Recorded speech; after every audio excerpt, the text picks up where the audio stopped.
Well, don't I have a little treat for you guys? This is me learning to oil paint in Florence, Italy, trying to paint like our master, Singer Sargent. Through a teaching lineage that starts with Sargent, I learned some tips that I haven't seen online.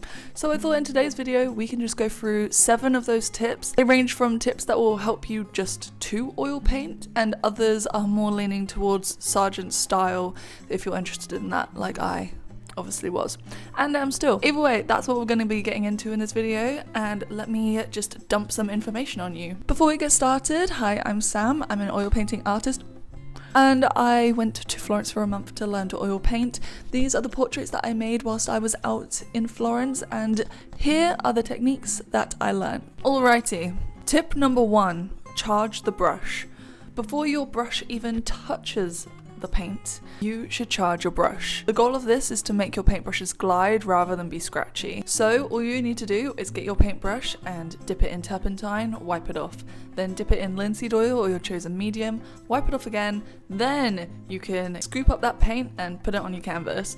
This does 2 big things. Number 1 is that it makes your paintbrushes smooth and last longer, just like Sargent.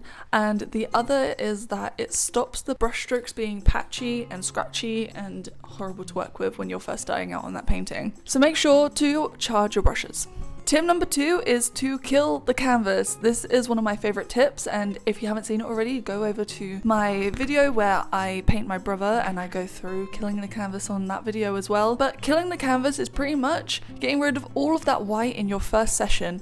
No, actually, not your first session, the first 10 minutes or half an hour of your session. It should really be super fast. It's not about having any type of accuracy, but it just stops you focusing on one tiny bit. Most artists focus on the eye or something like that. Doing this just really ensures that you're getting rid of all of that white, you know? You don't want to have that scary white looking at you all the time.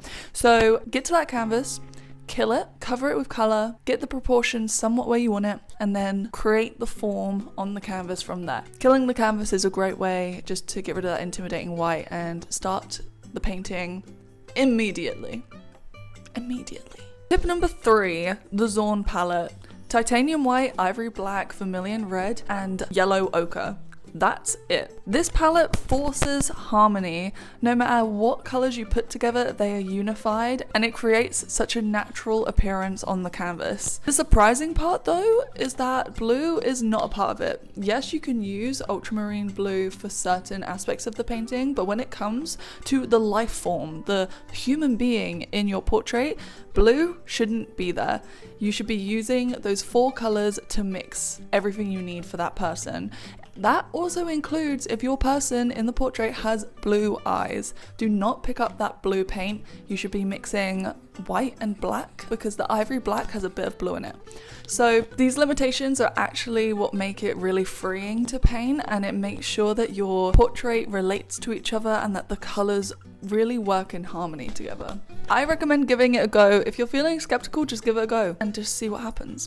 Tip number 4, the sight size method. This is the main method, the only method that we used whilst painting in Florence, and it's pretty much where you have your sitter sat right next to the canvas and then you're just looking across from the canvas to the person, just making those measurements and applying the marks to the canvas to make that portrait.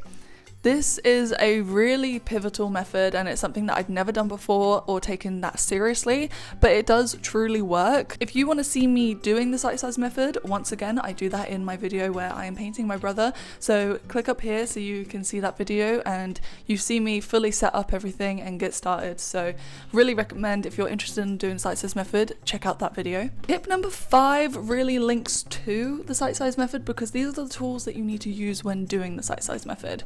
Have you ever seen an artist do the string thing where they're like trying to measure a string? They're like this. Well, that is actually what we did whilst out in Florence, and it actually works. This really does work, and it's so interesting. So basically all you do is make sure your arms are dead straight and then put the string between your thumbs like that, and then you measure the height of things or you measure the length of things and you measure it on the model, and then you move it across to the canvas, and then you make your mark. When I started my portrait of my brother, I wasn't using the string, and then when I started using the string, I had to repaint his entire face because I got it all wrong, and it really works. Really recommend giving it a go. The other tool is the mirror. The mirror is where you put it in between your eye and your nose. You close an eye and then you look at the reflection of the mirror at your painting, and it shows you it backwards. You instantly see where you've gone wrong, which is so crucial when you've been looking at a painting for hours and you're like, she doesn't look right, but I don't know what's wrong with her. Get the mirror out, look at it backwards, you will instantaneously see where you've gone wrong. You're welcome.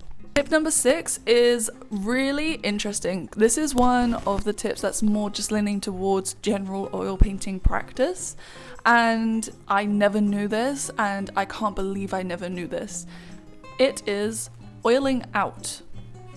Oiling out is where you are in between painting sessions and you need to get back into the painting, but it's sunken in, the paint is sunken into the canvas, it's got this matte, dull effect, it doesn't show the true values of the paint you put down in your previous session, and so you're just left with this dull, matte, weird painting.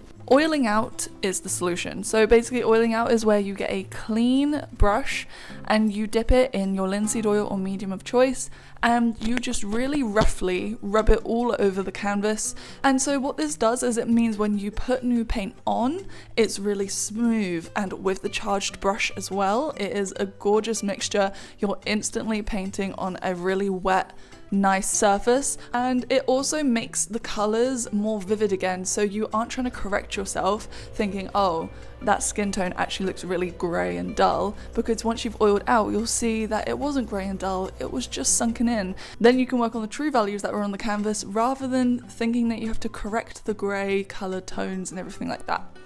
Oiling out, really cool, something I do now all the time. Highly recommend, highly recommend. Alright huns, we are almost done. We are now on tip number 7. This one really nods towards the practice of Singer Sargent, and it blew my little mind. It really shows you a practical way to be able to mimic aspects of the Sargent technique and style within your own work really quickly and really easily.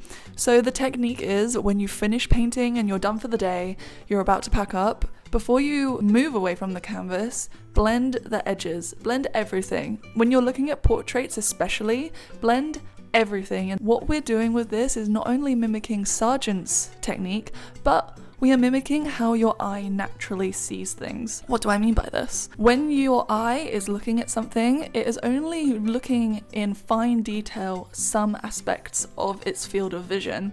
When you're looking at a face, you can see the eyes, the nose, the mouth really crisp and clear. However, the hair will be not as vivid at all.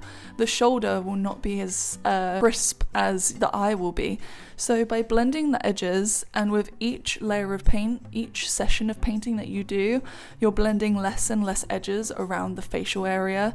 You are really starting to mimic how your natural eye sees things, and that's what the allure of Sargent is. If you see a painting of Sargent, you can see how crisp the facial features are, but then her dress doesn't really have all that much detail on it.